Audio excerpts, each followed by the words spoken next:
Without a vision, the people perish. Welcome to Vision Plus, a program featuring a positive outlook, dealing with everyday situations of marriage, children, and business. Believing Philippians 4:13, I can do all things through Christ who gives me strength. Teacher, author, speaker, delighting audiences from New York to Sacramento with a heart and message for the people today. Bonnie would like to remind you of the 800 number on the screen. Please feel free to call any time throughout the broadcast and share your concerns. Leave your prayer request and someone will pray with you.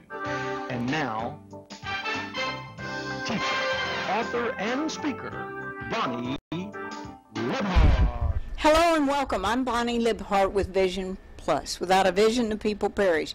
And we're delighted you joined us. Now, you may have had the opportunity to see a part of the guest we have today in another program. And that's okay. It's terrific to see something the second time sometimes.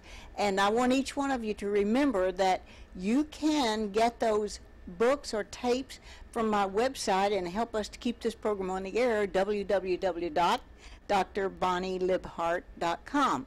Libhart is L-I-B-H-A-R-T. And you can also call the toll-free number, 877-823-6886. And if you're in one of the 80 countries that we have video streaming to, then we welcome you also. Know that over in Iceland, some of the other areas, we are there. So we ask you to just get in touch with us either through the website or the toll-free number. We'll be happy to. Now, some of you may have wanted to talk to someone that was running for office or learn a little bit more about how this whole situation works, and you're going to have an opportunity to learn a little bit more about it in just a moment. One of the things that Bob Winford, our guest today, and I have in common, we both had an opportunity to be a volunteer for the Billy Graham campaign and crusades. I was in New Bern, North Carolina, and also in Waco, Texas. Tony was in the Marine Corps, and then after he got out of the Marine Corps, we moved to Waco. And we had an opportunity to help him. We would go around recruiting people in churches to be there at the big campaign and crusade, and then I got to sing in the choir. So, Bob, tell us a little bit about your experience with working with the Billy Graham crusade. Okay. Well, years ago, when I was 18 years old, that's a long time ago, I had Billy Graham films, and I would take them in cities and towns all through the South. I'd go to high schools in those towns and say, this is my name, I'm Bob Winford, I'm showing Billy Graham film, but I need to borrow a projector. And they were so cooperative. I mean, high schools would loan it to you, and I would either show the film in the high school auditorium or at some closed-up theater in town. And as I would show these films, I had posters that I'd put around everywhere that there's a Billy Graham film tonight, and I would have written on there, the location. People would show up by the droves. I was so impressed that this man was so well known throughout the South. And of course, my job was to excite people about it and let them know we need to pray for the Billy Graham crusade and that it'll be effective and successful in some city that would be nearby. So I would show these films, and as I say, crowds would be there. It was exciting. Let me tell you a story about one thing that happened to me. It was Centralia, Illinois, and I was going to show this, and there was a man that had a radio broadcast who had a stroke or a heart attack, and he asked me if I would fill in. So I did the broadcast every morning, announcing and promoting the film showing. I'd show the same film every night in one of the closed theaters. So I got there for the first showing of this film, and I looked and I thought, boy, all the seats were dusty because it had been closed for years. So I took a towel and I wiped off the first 8 or 10 rows. And I thought that'll be sufficient. That night, Bonnie, the place was jammed to the back door.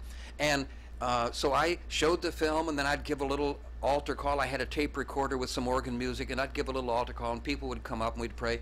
And so as I went back to the back and I saw people coming out, there was a couple of people that when you saw their coats, they had been sitting on the back rows and it was just dust covered, you know. It had messed up their clothing. I was embarrassed about that. But what an exciting thing to do, to be part of promotion of that great ministry. Franklin, his son, told how many people that they think had come to the Lord, fruit to the kingdom at one time, but I don't know. I just millions. And you know, then later on, I met Dr. Bob Firm. Robert Firm was editor of Decision magazine, yes. and I actually got to write for Decision magazine. Okay, and I went to the Omaha Crusade. It was at the Axarben Stadium. And Axarben is Nebraska spelled backwards. Oh, so that was interesting. And the crusade was just so successful.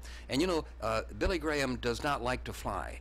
He and his team drove from Omaha, Nebraska to Boston, Massachusetts, where we had the following crusade.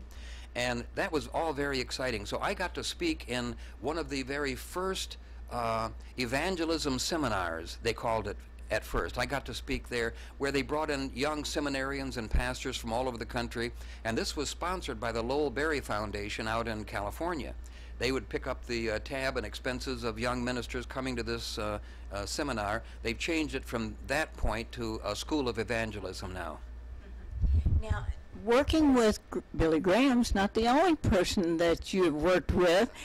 You and I have another thing in common, and that is I was selected to go a year to the Institute of Politics when Governor Rockefeller in Arkansas, who was a Republican, and Mr. Ward, who was a Democrat, had a nonpartisan group of people to go to the school to learn how to run for office or to assist someone in a campaign that was going to run.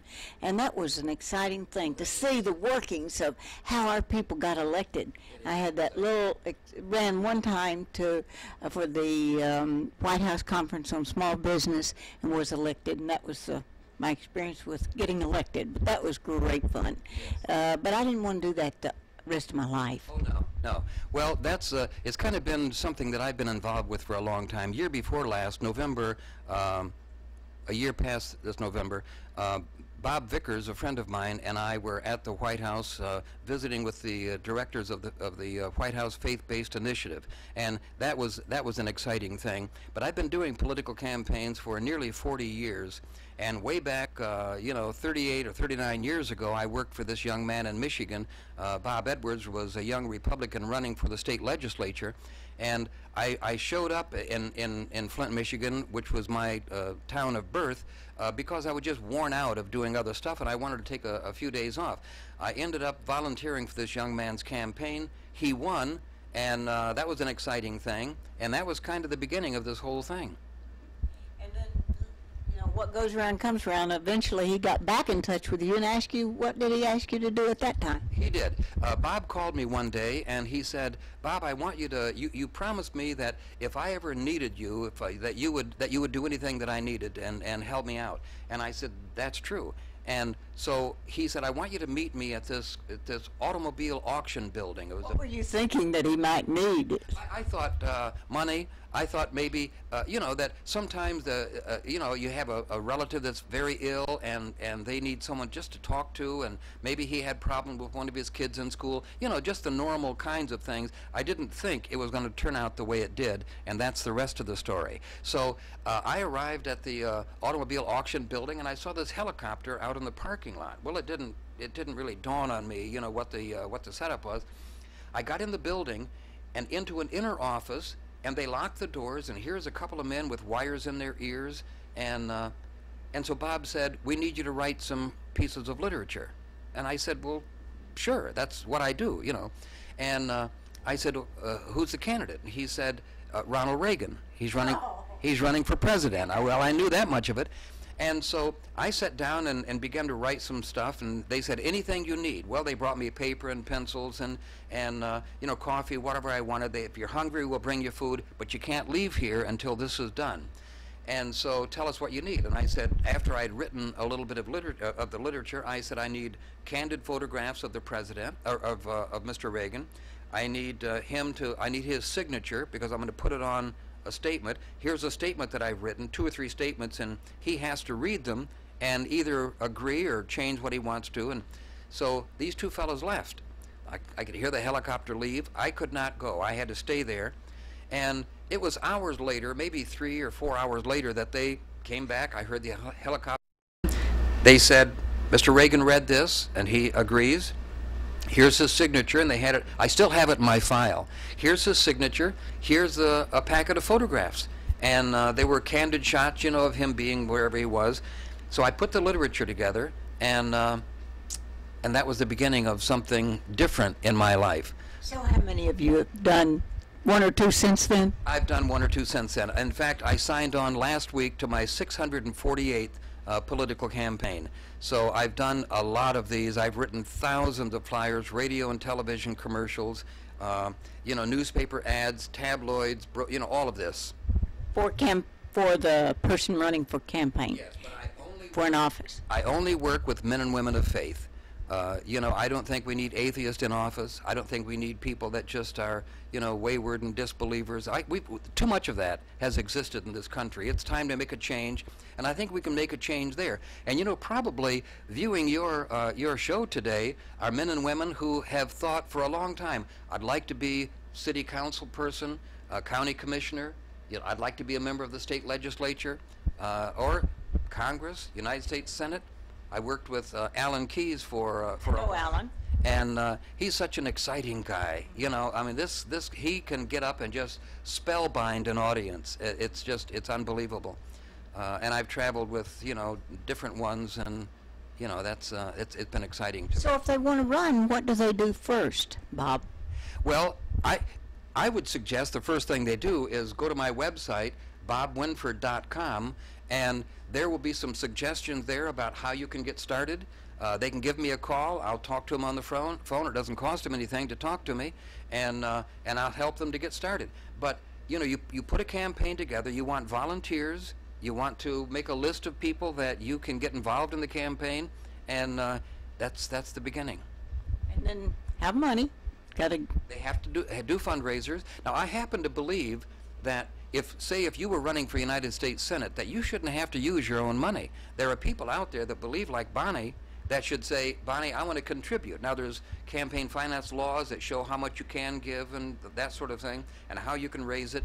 But your friends should back you, and it would be true with anybody running for office. If they're running for, you know, school board or whatever, there should be people that are willing to pay the bill and give money to that candidate. And that's such a challenge for so many candidates, is because they don't have the money, or they get a lot of money, and they're just a lot more than they really needed for their radio, TV, newspaper, and then sometimes things happen that it ends up, this pocket gets what was meant for this pocket. And so that, I know when I went to the Institute of Politics, Brady, let's see, what was his name? He writes for Brody. He writes for a newspaper. Anyway, he said that people would come to his office with bags, paper bags full of money, to wanting a certain thing to happen, and it was tempting for a lot of people. In fact, in the state of Tennessee, where we are at this moment at Oxford Graduate School, and in yesterday's paper was all of the Tennessee Waltz 11 people who had taken money, and it was just such a sad thing. Enron was in the paper telling about some of those things, and I'm glad that there's a school like Oxford Graduate School, and there's a person like Bob who is interested in faith-based elected officials.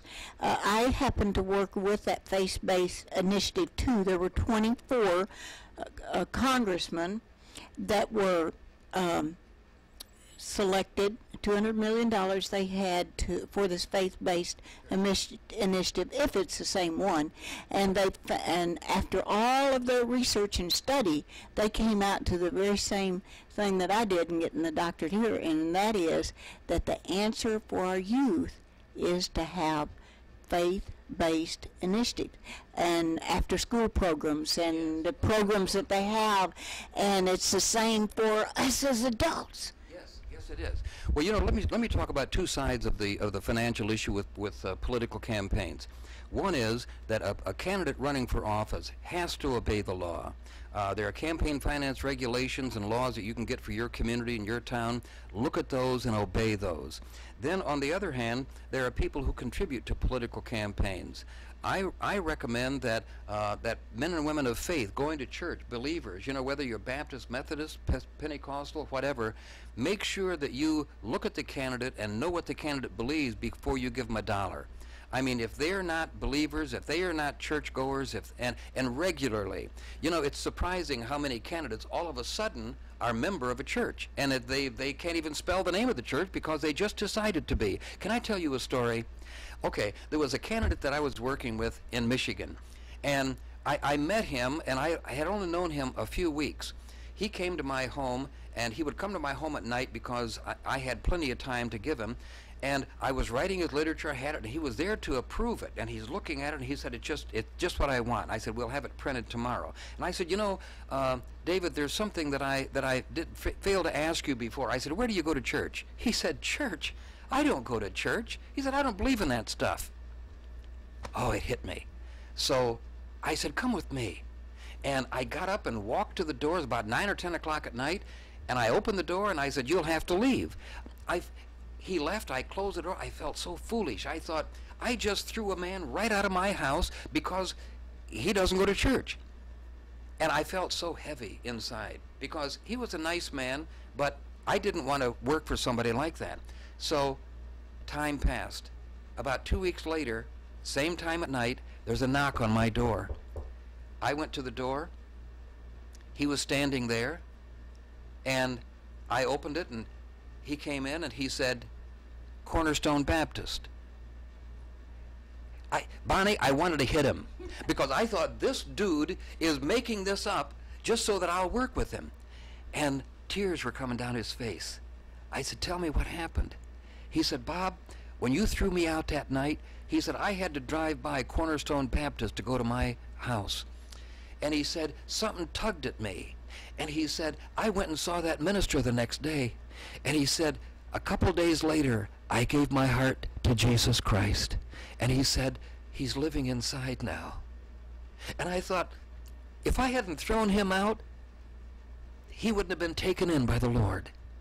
And what an amazing thing. Men and women of faith can make a difference in this world and in this life. And Bonnie, I'm so proud of you and what you're doing to reach these people and tell them the story of Jesus. We have to have the backbone to stand up for what we believe. Well, they say you have to believe in something or you'll fall for anything. That's so true. That is so true. And what a wonderful statement that is, because it sums it all up. You know, we have to believe. And, you know, if we're not driven by what we believe, if we're not driven by what we feel in our heart, what does drive us? What does open up the doors?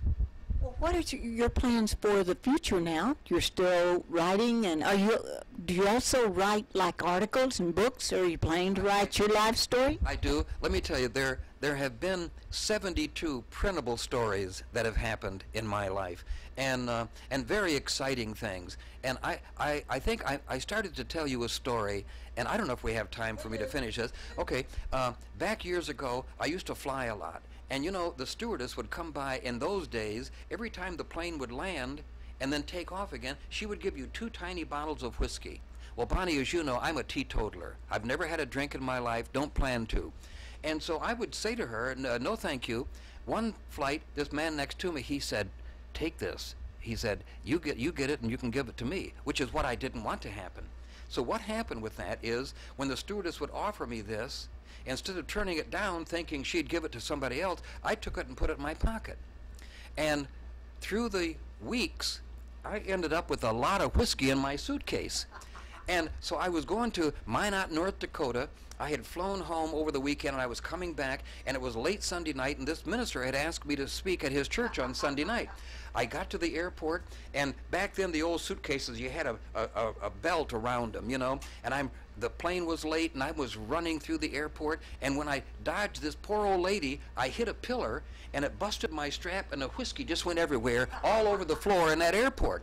And I thought, ooh, so I'm down scooping it up, you know, putting it back in. And you know, this is not a good thing, but when you got that much whiskey and your underclothes and your socks and your PJs and a couple of shirts and a Bible and whatever else, you know, it's hard to get it all back in that suitcase like it was. Like getting toothpaste back in the tube. You can't do it, Bonnie. So I'm trying to get this all picked up, and just as I'm standing, I see these 2 feet, and I'm looking at them all the way up, and it was that little old lady. She had a bottle of whiskey, and she said, "Sir, is this in yours?" And I took it quick and put it in my pocket and turned around, and there was the pastor of that church. And let me, Bonnie, I was absolutely, a chill hit me. See, here was that minister, and I got all this whiskey, and there's still some on the floor, and I got some in my pocket, and I'm following him out to the car. Bonnie, he didn't say a word about it. All the way to church, my heart's pounding. I'm thinking, I wish he'd bring it up so I could explain it, see? And because here he's got here this guest speaker with a suitcase full of whiskey. And I had an answer to that, but he didn't bring it up. And I didn't want to bring it up for fear that he would think I'm just making an excuse. He never invited me back. Yeah, yep. So anyway, you'd ask me about a book. I have a book that is titled The Road Scholar. R-O-A-D, not for bright people, yeah. But so it's things that's happened to me on the road, and that's one of the stories that's in there. And in the book, because it's 96 pages, it just has 42 stories, but there's some fun ones in there. Let me hear another one. Okay. Well, let me see. It's kind of I'm just trying to figure out what I would. Put you on the spot there. We're writing a book called The 3D Solution, and the lady that's assisting me in doing that, that's Samantha, but Sam Horn we call her, she said, I need 15 of your stories to go in the book to make a, you know, you have a story, and then you tell the point, sure, or the insight into that. So let's hear the story and the insight. Hey, we didn't get the insight on the last one. Are you still collecting whiskey? No, I quit collecting whiskey. You do with all of it. My point, Bonnie, is in collecting it is somebody said to me, why didn't you throw it away? Well, I had spoken at other places, and I thought, I'll do that. I'll empty these bottles of whiskey and I'll throw them away. But I thought maybe one of the ladies that's cleaning this motel works it goes to the church and will tell the preacher. So I ended up keeping all of it. But I was in Switzerland, and I had gone to Mont Blanc just to visit. And I had this rented. Bring a pen back. Yes. And so I'm yes, I got it. So I'm going down the highway, and I look up, and I see these 2 beautiful young ladies standing on the roadside. You always notice the beautiful young ladies. That's it. And so I passed them, and I pulled over. Well, they ran to my car, and they got in the back seat, and I said, I'm Bob Winford, and I'm on my way to Geneva. They said, Geneva? No. I got the impression that they were Swiss girls, and they spoke German or whatever else they spoke, and so we're driving along, and they tapped me on the shoulder and pointed, turn this way. So I turned, and they took me like a snake all through the countryside and finally in this little town. And all this time I'd been trying to talk to them, nothing. And they would laugh, or just, and chatter among themselves and just laugh. So when we got to where I was supposed to take them, and they started to get out, I said, well, it was nice, and they said, yes, it was. Said, we're 2 exchange students, we're from Nebraska. And these girls had put me on that whole time, and, there are strange things like that happen. So you got taken in. The big Bob Winford got taken in. So did they teach you how to get to Geneva, Switzerland? They didn't want to go to Geneva. They wanted to go to some little hick town in Switzerland, and that's where I took them. But I was in a northern state working in this campaign, and to save money, I would get like a tourist home thing. And I was living with this family. I was in the basement, stayed in the basement of this house. And this was a Christian family, and I thought that's exciting because I felt, you know, some connection to them. I came home late one night, and I tiptoed up the steps, didn't turn on any lights. I went into the bathroom, and as I'm standing there, suddenly I heard like the voice of God speaking. Scared me, Bonnie, to death. It was like chills came over me. And what it was is the man of the house listened to the Bible on tape every night, and he had a speaker in the bathroom, and this was like, you know, behold my son, you know, and you that does something to you, you know, especially when, and so I had to wash my clothes the next day. It sounds like you will have a great book when it comes out. But our objective today is to encourage people to vote for, to run for. First of all, we want to ask you to run for office. If you are a Christian, run for office. They asked my husband to run for Congress in Texas, but we didn't stay long enough. Now, we had a friend who was Congress in Texas and also New Mexico. What was his name, Tony? Early Vinings and Ed Foreman, and he said that he retired from illness and fatigue. They were sick and tired of him. So it must be difficult for people to get voted out of office, you know, and not re-voted into office. And you think, what did I do wrong? What did I do wrong? But if there are scoundrels there, vote them out. Yes. Vote them out. Vote in somebody, you know, that's dedicated to the Lord. Yes, and so you want to say, so your twofold objective is to, number one, get people to run for office. That's true. And secondly, to vote for Christians. Yes, vote for people, men and women of faith in your community, whether it's school board or what it may be. And you almost said something else. Did you almost say something else before I so rudely interrupted? Been known to do that. My husband's very quiet, engineer type, Marine Corps German, and he said, people say to him, Tony, why don't you talk more? And he says, I hate to interrupt. Yes, there you go. Well, let me tell you, Bonnie, you have a very good program here, and I'm so excited about just being with you and knowing you and Tony, being able to associate with you. There's a lot of other stories that we'll tell someday. I did the mayor's race in Los Angeles 5 years ago. I went to Arnold Schwarzenegger's inaugural. I was invited out there for some things that I had done for them, and there's good people. They're good people. I'm impressed. I am. And I hope you are too. But more than anything, we want you to vote for believers, for faith-based people. Find out what they believe in, and then you go vote for them. I'm Bonnie Libhart along with Bob Winford, and bless your heart for watching. And don't forget to call us on the toll-free number 877-823-6886. God bless you. See you next time.